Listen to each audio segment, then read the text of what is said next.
Thanks everyone for being here. This is the next in our series of members-only events. I'm here actually talking to Eric Chang. And as a way of sort of introduction, I will let him do that because I feel like his backstory and the way he came to do what he does now, which is basically the creative head of a luxury furniture company that's based in Brooklyn. I think the story itself is interesting enough. I prefer things to come from his words. But what I would like to say at least, you'll probably notice there are copies of Lux on your seats that you probably picked up. Those actually also have a 5-page spread on Eric and his company, so you can learn more in depth at your leisure reading that. But also, I think Eric embodies a great example of how it's possible to not only create incredible work, but also be able to present it and talk about it with great sort of intelligence and insight. So that, in that way, I'm really excited to have Eric here. I mean, he's been a frequent speaker and lecturer, a whole range of different industry functions and markets and that sort of thing. But I really would like to for him to talk about sort of his work and his initial sort of entry into this market, because it wasn't a conventional one. For him to do that himself. So welcome, Eric. And also, why not just give us a little bit of background as how you started, sort of your collaboration with your, basically a childhood friend, and then how the company built from there. Sure. Yes, Should okay, we, actually, yeah. Sure, why not? Let's actually give you a quick video, and I'll move out the way so you can see this. This will kind of give you a sort of a quick... Today we're shooting Hellman-Chang's first ad campaign. Canali was kind enough to style and furnish us with brand new suits, which we're happily destroying, while Dan and I are building furniture in the shop.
Hopefully no suits were harmed in the making of the film.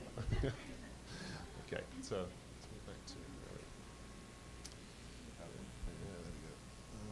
and then I just play, right? Slideshow. Play from start.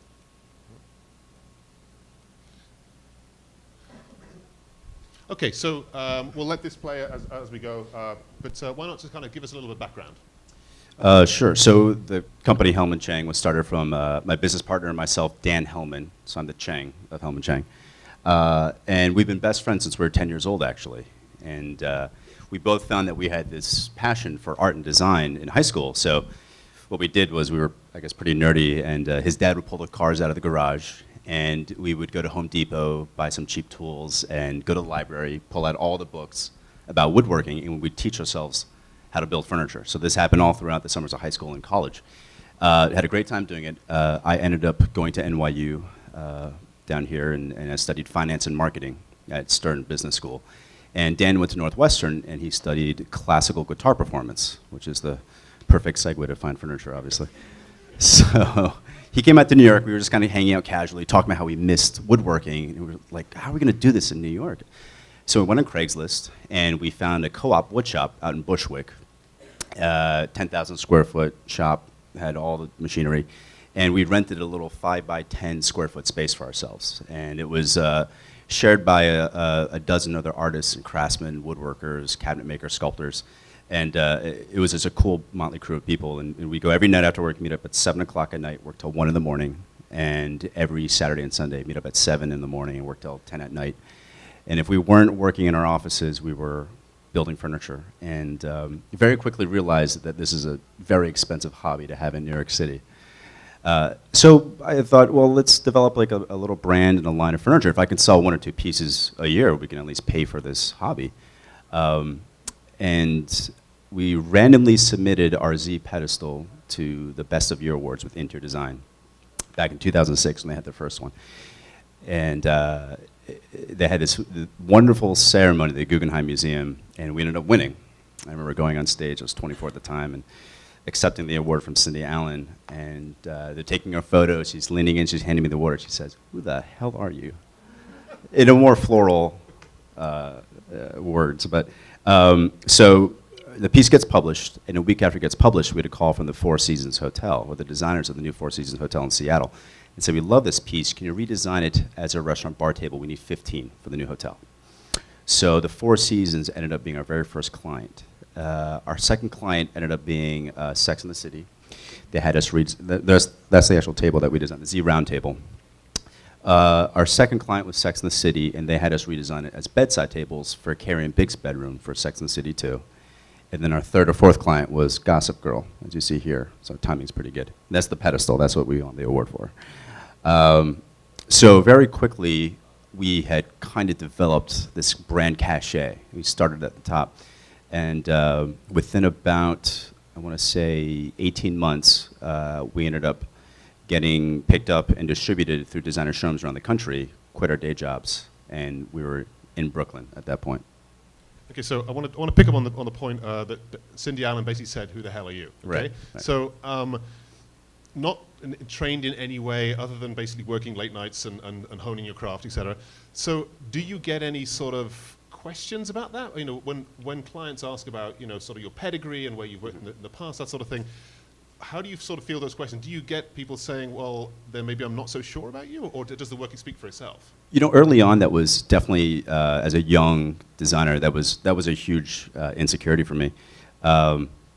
It's funny, so I'd go into these meetings, I'd be 24, 25, with some of the best designers in New York City, and I would literally pull stuff out of my ass. I had no idea what I was talking about. But I've always loved men's suiting. This sounds so off topic, I know. But I'd come into these meetings and I would be dressed very sharp, and that would be the first thing these interior designers would notice, and they would comment on it.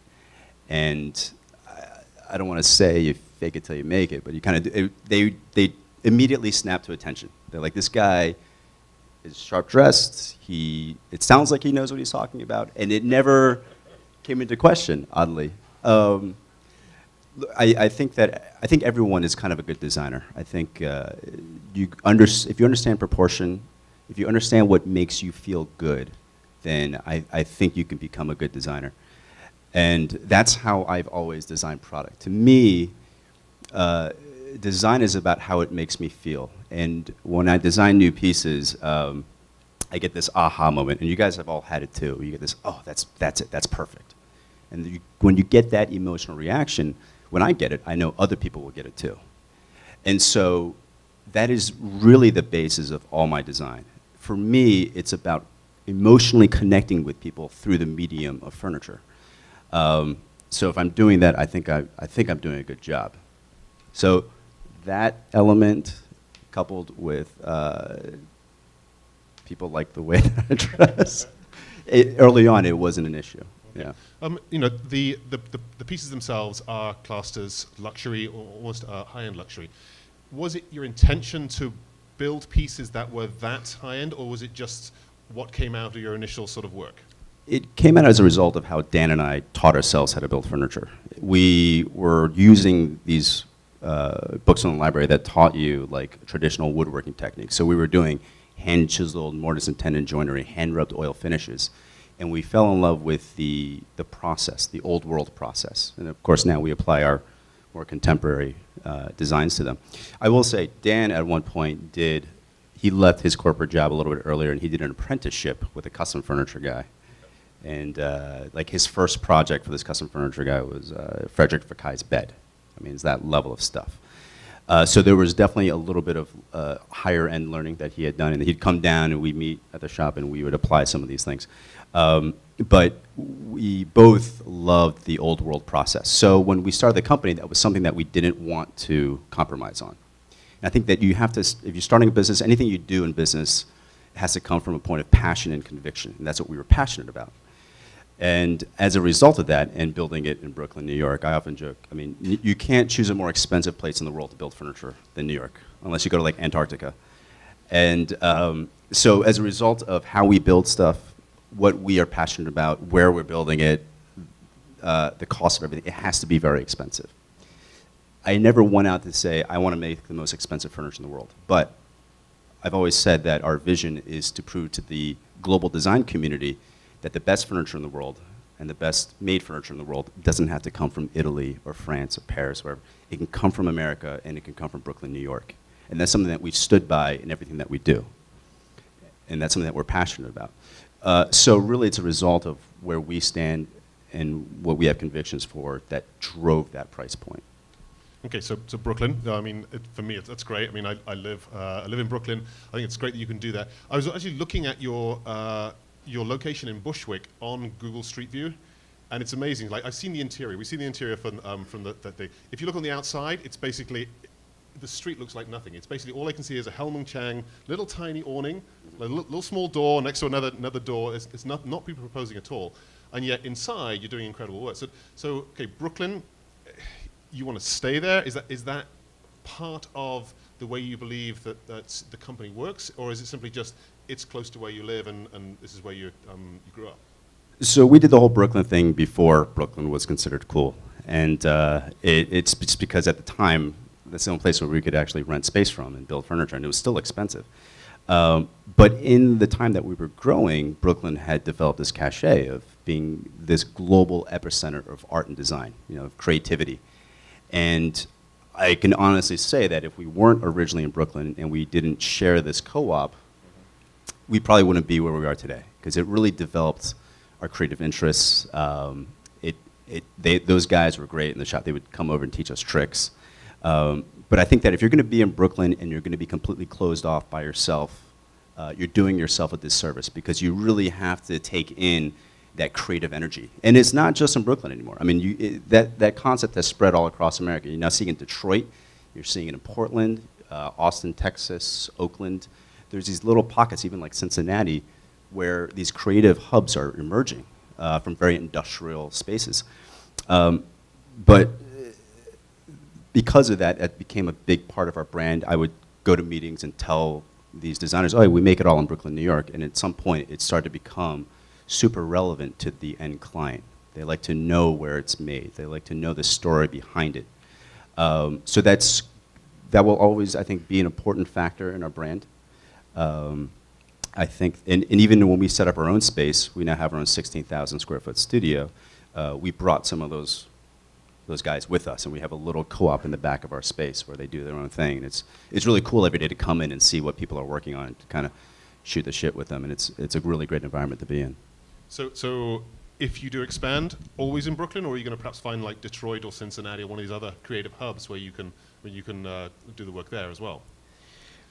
It's a good question. I think we'll have to see how the company scales and what's going to make the most sense. I think our heart will always be in Brooklyn. There will always be a space in Brooklyn for sure. But the way our pieces are made, it's one at a time, one builder at a time. It's not in any way an assembly line. We have these really amazing master craftsmen. They work on one piece start to finish by themselves, and it becomes a point of pride for them. So wherever we are, it's important for us to make sure that we have access to the best talent in the world. And right now, that is, for us, Brooklyn, New York. Okay. So I'm seeing examples of the work here. So I want to talk about materials. So clearly wood is central to what you do.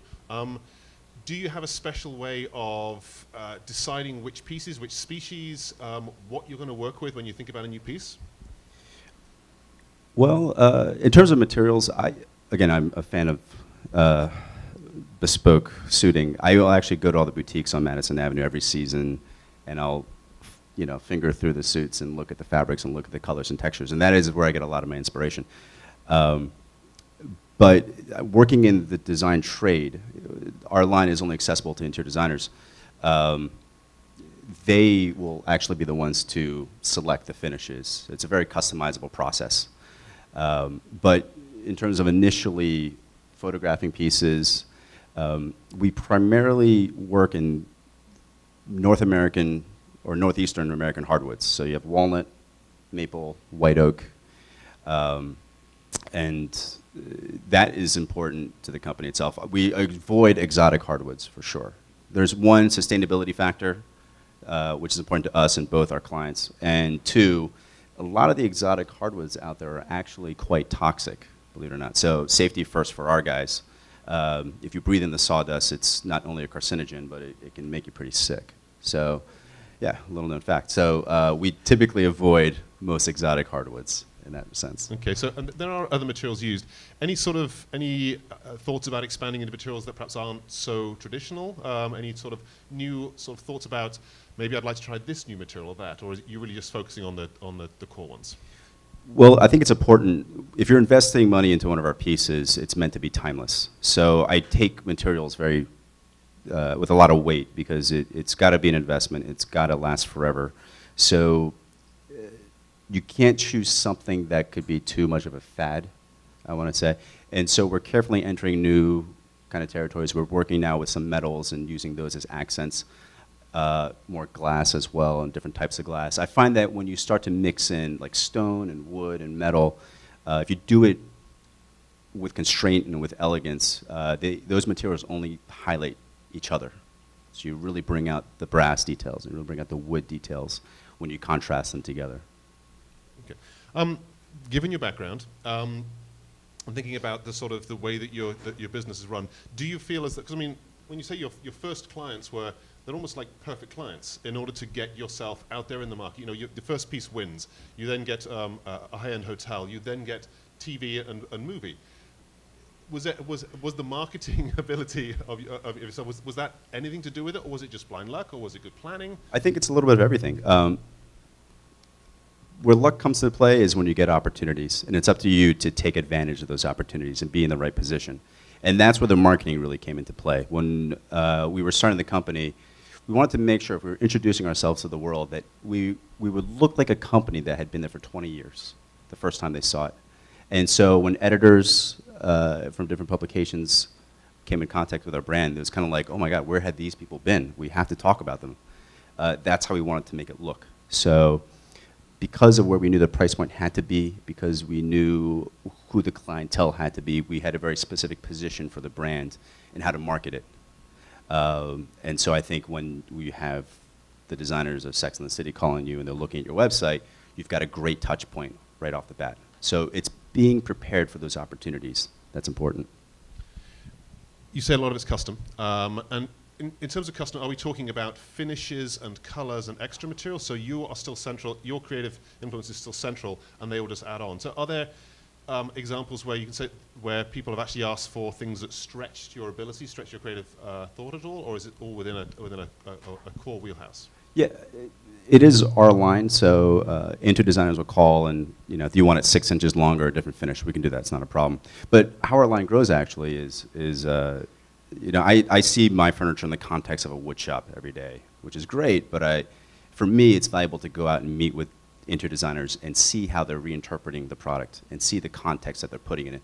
That helps me become a better designer. So I really like it actually when designers will call and say, hey, can you reimagine this dining table as a coffee table or a nightstand? And then that kind of gets our creative juices flowing. So it's a really wonderful collaboration in that respect. I will say that my business partner, so I do the creative design, Dan does the technical design. And if I'm talking to a designer, we come up with a different type of piece. If I sketch it out and give it to Dan, usually he'll tell me I'm out of my mind and that it's not possible. But then we'll sit down and we'll figure out how to make this thing work as a real piece of furniture. So it's good to have that kind of push and pull effect, that we're bouncing ideas off of each other to make things work. Because I can respond to the interior designer with a very technical, sound product in that respect, yeah. Okay, so as Hellman-Chang gets more recognized, clearly you're going to get calls for co-branding, for doing a line of diffusion, this sort of thing. Are you open to those things, or you still really want to make sure it's just your work, just your creative thought? No, I am open to it. I think that eventually, we want the Hellman-Chang brand to be synonymous with everything that is beautiful and luxurious for the home. And so aligning with the right brands and the right people are really important. This company in the last 8 years has put me in touch with the most amazing creative people in the world. 2 years ago, I spoke at a keynote at Art Basel with Danielle Ballud and the president of the Warhol Foundation. It's being able to use your brand to expand into different industries and create different brand and product associations is so important to any company's growth, I think, in the long term. So absolutely. I'm also right now, working with Cadillac on something. And last year, UBS reached out to us, and I was photographed by Annie Leibovitz, actually, for UBS's global rebranding campaign. So to work with these amazing creative people has just been such a blessing, and definitely welcome it. Okay, so that process has been successful. Is it something that, I could say that I could quit my day job and basically start trying to design furniture, and there's no way I would create something like this, and my abilities wouldn't. But you said that creative ability is in all of us, certainly, with the creative people here. But in terms of sort of recommendations or insights you can give to people who perhaps are thinking, you know what, maybe I do want to start creating products, are there things that you did that were either mistakes or that you learned from that perhaps you could provide insight? We make mistakes every day. It just happens. And that's really the best way to learn, to be honest with you. I think a lot of it, look, there's a lot of good designers out there. There's a lot of good fabricators in every medium out there. And I want to be the best, but I can't claim to be the very best in the world at it.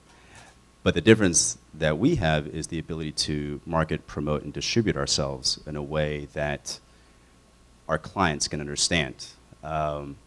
So I think one pitfall in the design industry, because a lot of wonderful creative designers out there, is the left and the right brain. And how do you take your creative talent and then actually create a business out of it? And that's the most important thing. Dan and I started the business because we love to design and build furniture. But in reality, him and I are designing and building 1% of the time. At this point, we're running a business. And so you have to have equal amounts of creative passion for actually just running a business. That means handling cash flow, accounting, HR, hiring, managing.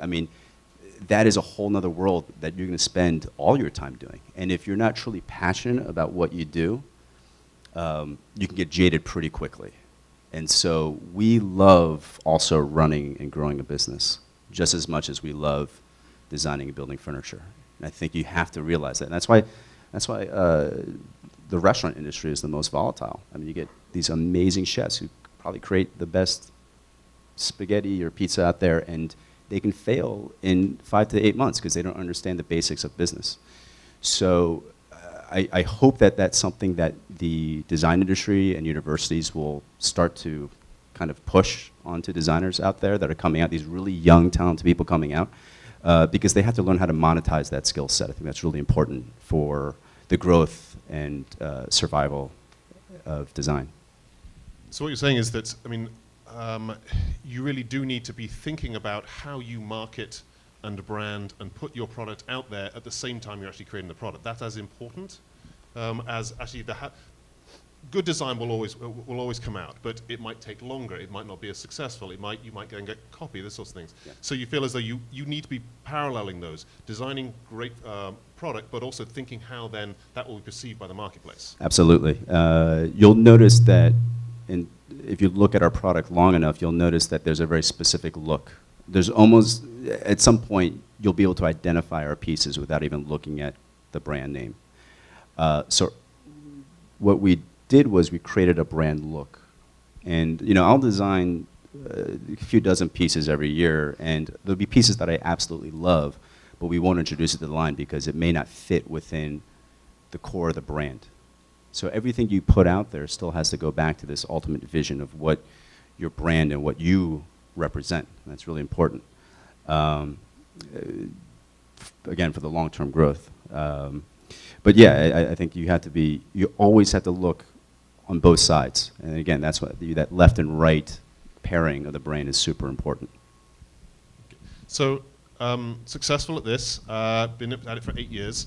You changed career one time. Is this basically it for Eric Chang? Or you feel like maybe there's an opportunity to take the brand that you've created and then just diversify to perhaps try a different level? Because this is all about, it's wood, it's about luxury. Couldn't you imagine another career change a few years down the line, or do you feel like this is it? Oh, this is definitely it. Look, I wake up every day and I love what I do. I mean, that is the American dream, right?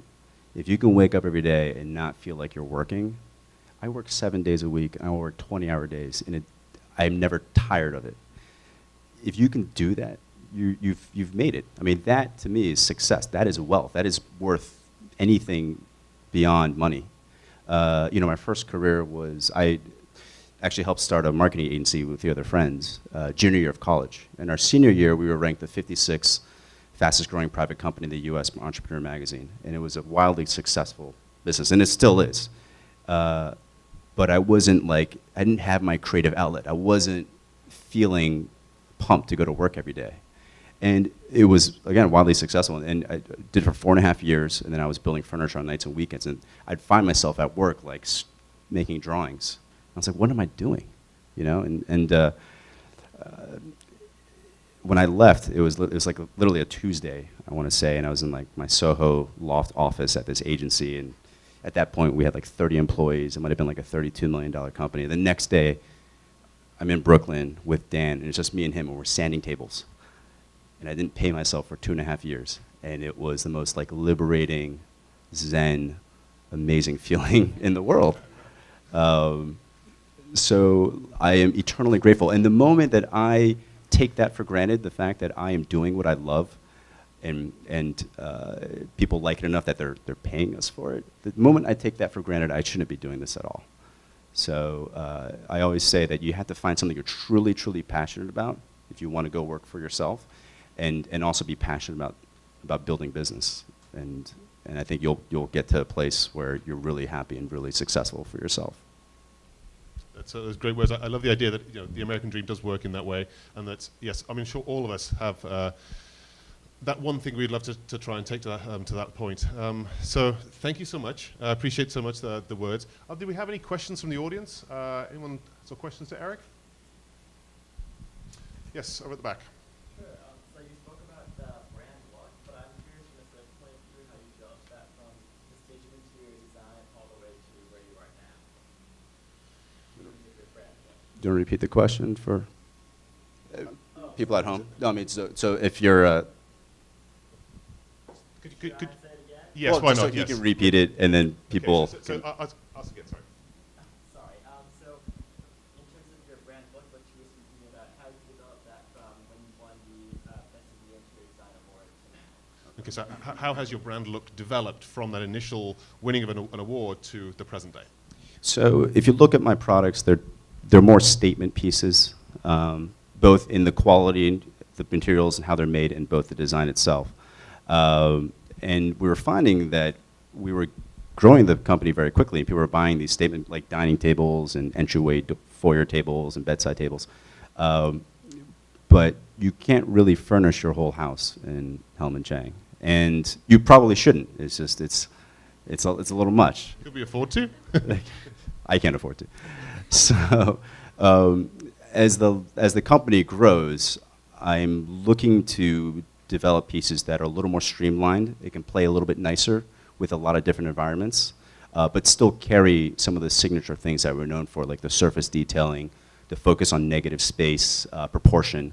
Those are things that we're known for, and materials. So that is kind of, you'll see that slowly evolve with new pieces that are coming out. What else? Any other questions? Question about materials. Your materials are so beautiful, and they're all natural, apparently.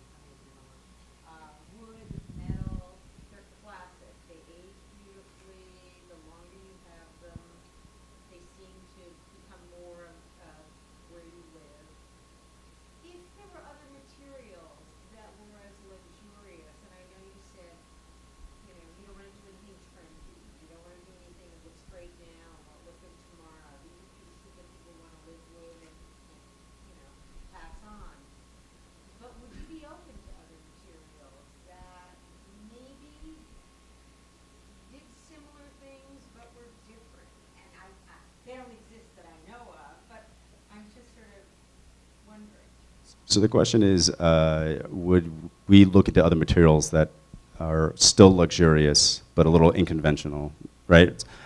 I think I would. It would probably be driven by the interior designer that's specifying it.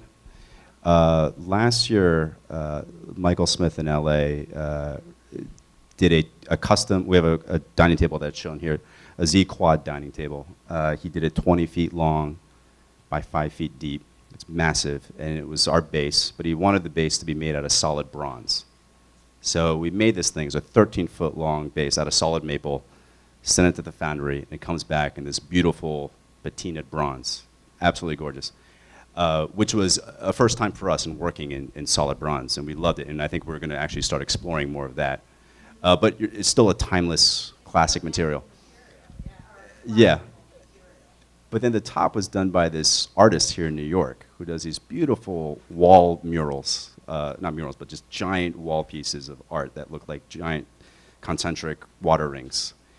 And this is a 20-foot top that literally looked like a pool of water. But then she does a perfectly gridded 3-inch by 3-inch 24-karat gold leaf across the entire thing, and then poured resin to make it flat. Literally, this is 100 square feet of gold as this top. It sounds insane. It is. It's absolutely insane. But it was just an amazing thing to see and to work in. That's something that will never be done again, obviously. But we're definitely open to trying new things that are like really exciting. And the Material ConneXion library is unreal. I've seen things in there, and it just like there's so many things I would love to try, but how do you? It's a balance of the timelessness of it all.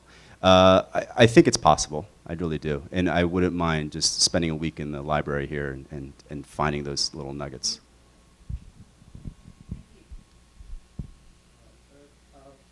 When you were first quitting that job, showing up the next day and sanding, how much did your determination surpass your fear factor? That's one. Yep. The second part of the question is why Canali Suit? And third, did you ever consider a retail arm of the business? What was the third question? A retail arm of your business. What about it?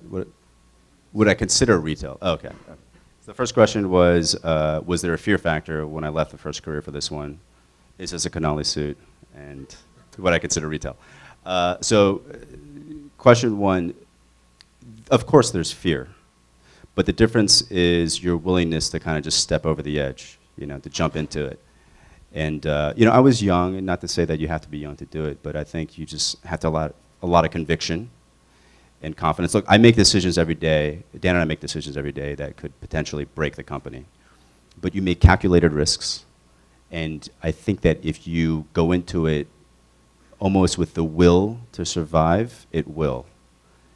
Because starting from the top, from Dan and myself, if we go through a certain venture that is risky, we do it with complete confidence. We talk about it and plan for it in such a way that everyone around us is completely confident, and so everyone is executing properly. And that's how you can literally will things to work.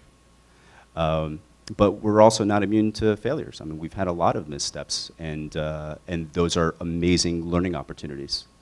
And they're painful, but I know they're extremely invaluable. You learn much more from getting kicked in the ass than getting a pat on the back, right? I think I've realized that maybe I'm built a little bit differently in that respect, that I'm willing to take those types of risks. But again, they're calculated, and we will them to work. This is not a Canali suit. This is a custom suit. Our company colors are purple and white, and so I don't know if I'm really cheesy right now, but I had this custom made by these two guys, Music Frere. They're actually really huge on Instagram now, apparently, but they make these beautiful custom suits, so they did this one for me. And third, what I consider retail. That is a tricky question given the way the design industry works, because at this level, you need to honor the design trade. And I would never, selling to an end client is, it can be a nightmare sometimes, because to purchase one of these pieces is quite a process. You really need to be navigated through it. And they're very expensive that you don't want to make a mistake. You want to hire a trained professional to buy one of these pieces for you. So I would never leave interior designers out of that process. But I do think the to-the-trade industry is on the precipice. There is a sea change happening. And the clients out there, because of the internet and because of being more design savvy, because of the whole do-it-yourself movement, they want more access and more information about these beautiful products in the industry. And so I think there will be a bit of a change in how we convey that information, how we invite the end customers into the process. And whether that is moving towards retail or not, that's to be determined. I think that we can all create a better experience, both for designers and end clients, when they come into the showrooms. So that's the jury's out on that one. We all have some ideas about how that could work, but that was a long answer to a very basic yes or no. We'll see. We'll see how it develops. Follow-up question. Sure. People say you make mistakes every day. Obviously, you make mistakes. Would you be willing to share a mistake that you'll... Okay, the biggest mistake that every business person makes is just, I think, not accounting for cash flow properly. And that can put you under very, very quickly. And in this industry where you're working with the best materials in the world, and I've got 16,000 square feet of space, and we have, over 15 employees. It's not a very big company, but you can run out of cash super fast, even if your sales are great. And there's a 16-week lead time, so your aging accounts receivable is already like beyond 90 days to start. So that was, early on, that was a very eye-opening thing. It's like, how do you account for this cash flow, even if everything looks fantastic? How do you get yourself to the next week? Any further questions? Okay, so yes, one more. I was just curious, I know that you say that you lecture at university, and I'm wondering the kind of advice you would give students, mainly because of your kind of background and how you got to where you are. So would you say that your business savviness got you where you were prior, or versus having such kind of a design background that would feed this kind of creative process? Right, so the question was, what kind of advice would you give students? And would I say it's our business savvy that brought us here? I think that's a big factor. I think that's probably the main differentiating factor, like I said, between us and other designers, is the ability to create a brand that correlates well with the design. And even though we're creating a beautiful product, this is a service industry, and customer service is probably the most important thing to it. If you call my company, chances are you can get me on the phone in 5 seconds, and I'm there to walk you through the whole thing. But again, I think it goes back to the passion and what you really, really love to do. Without it, because if you do something with passion, people will recognize it, they'll see it, they'll respect it, and they'll buy it. Whether they're going to spend money on your product or whether your potential employer is going to hire you. You're always selling yourself in some way, right? And that is always about tapping into the emotional needs of somebody else. So you got to be passionate. You got to be empathetic about who your client is. That's really important. I always put myself in the headspace of my client and try to look through their lens to see how they're perceiving our company and our product. That's super important. And yeah, I'd say those are the most important things. A lot of people want, the younger kids out there, they want fast money now. They think that they can start some kind of tech company or the next app, and then they're like just trying to figure out what that is. I think you got to look at, like, what do you want? What do you want to do? What do you love? And that'll be the most important thing for sure. Yeah. Any other questions?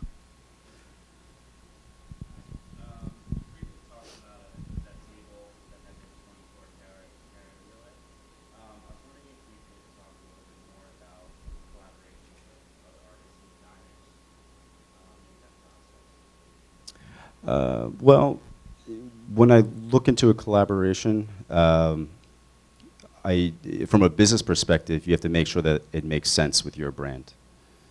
Who's your clientele? Are you guys in the same space, in the same level of product quality and brand? And then also, do you like you gotta like the person too. I'll always go out to dinner or lunch with a potential collaborator. We'll sit down and just hang out for a few hours. I think we have the luxury in this particular level in the industry of working with who we want to work with, which is a great thing. But in terms of brand growth, collaborations are huge. They're so important right now because you get so much cross benefit. Like our national ad campaign, which, as you guys know, shows Dan and myself building furniture in our suits in Brooklyn. I had the idea, maybe 6 years ago, and it seemed very unconventional, and it's the only furniture ad campaign that doesn't show furniture, which is odd. But I thought, well, you know what? We should totally be wearing like bespoke suits by a major fashion house. That makes total sense, and we can find someone with strong brand associations about luxury and quality and rich history and carry those with us, and vice versa, whatever our brand represents that they may like. And so we went out there, and Canali loved it. They chomped at the bit. We produced that video together that you saw, and then that video then went viral both in the industrial design space and interior design space as well as the fashion space. So now you have this great brand exposure along with the associations and recognition. So work with people you like, make sure it makes sense for the two brands working together, and see if you can go kind of beyond the space that you're in. Okay. Well, Any other questions? All that's left is to thank you. Okay. Thank you, Eric, for some great insights for a very successful brand. Thank you very much. Thank you very much.